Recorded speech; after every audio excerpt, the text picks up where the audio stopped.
Според СЈО застарува делото крајот на октомври. А одлуката се надевам брзо, апелациониот суд ќе ја донесе. Видовте дека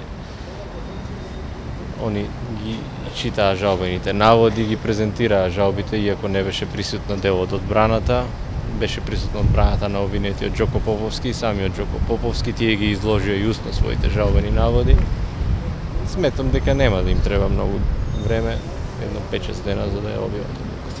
Однос на жалбата, евентуалната жалба до Врховниот суд, какви се околностите во овој случај, бидејќи станува збор за двајца обвинети? Груевски рече дека е можно казната да биде практично преиначена, односно намалена и на тој начин да му се овозможи правото да се жали до Врховниот суд. Сега пак ме навлекувате неговите коментари да ги коментирам.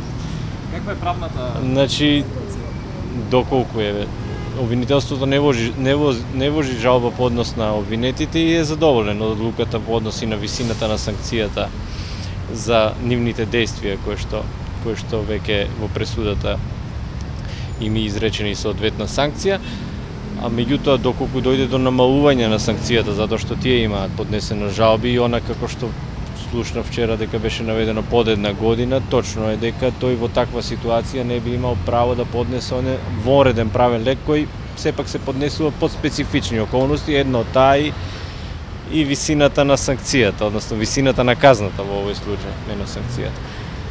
Меѓутоа, имајќи предвид дека казната спрема Ѓоко Поповски е многу повисока и тој има право да го поднесе сето тоа и не верувам дека доколку се реши судот само за один намалување на казната, затоа што и законски не може да иде испод 3 години за Ѓоко Поповски, значи тој би имал можност да си со вонреден правен лек да бара од Врховниот суд да се произнесе по одредени негови наводи. Во тој случај, доколку таквите наводи држат и Врховниот суд утврди дека таквите наводи држат, а истите наводи би можеле да имаат и импликации и врз обвинетиот Никола Груевски, значи тој ќе укине пресудата и за него.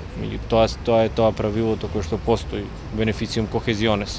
Значи, меѓутоа, не верувам по таква ситуација, мислам дека по они аргументите кои што го изнесовме, дека првостепената пресуда ќе биде потврдена и дека ќе си имаат сите и вонредни правни лекови да се ги вложат и двајцата обвинети. Значи, првото прашање по однос на поговорката што ја спомна обвинетиот Ѓоко, меѓутоа во овој случај и по коњот и по самарот е ударено, така да не мислам дека не држи во овој случај ова што го спомна, затоа што се офатени сите кои што се дел од целокупниот процес на набавката на возилото. Нема овде некој што не е офатен, може би на друго место да, овде не. Не мислам за нашите обвинени.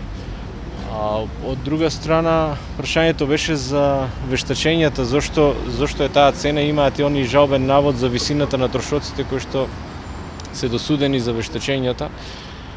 Во моментот кога, јас си спомнав и на јавната седница, во моментот кога се досеа наредби за вештачење од наша страна, односно кога се издадени и овие наредби, ние нормално дека најпрвин со домашни вештаци, односно домашни правни лица се консултиравме по односно тоа дали би можеле да го извршат овие вештачења, затоа што имаме ние доволно стручњаци од оваа област и од дома. Меѓутоа, во тоа време никој не се нафаќаше да изврши вештачење во СЈО.